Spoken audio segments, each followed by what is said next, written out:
Hey guys, welcome back to this channel. In today's tutorial, I'm going to show you how you can catch this Komodo dragon in Fish It. So the Komodo dragon is one of the mythic tier fish in the game.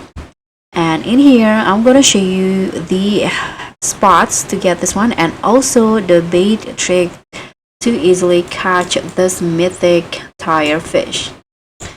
So you can get it on the pirate cove like this, or also in the pirate treasure room, but I got it in the pirate cove, and this is the exact spots where I got the fish, the Komodo.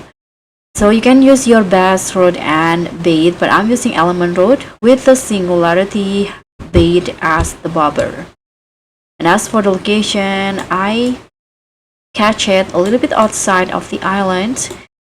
So this is where I got the fish, near this caves right here, this tunnels.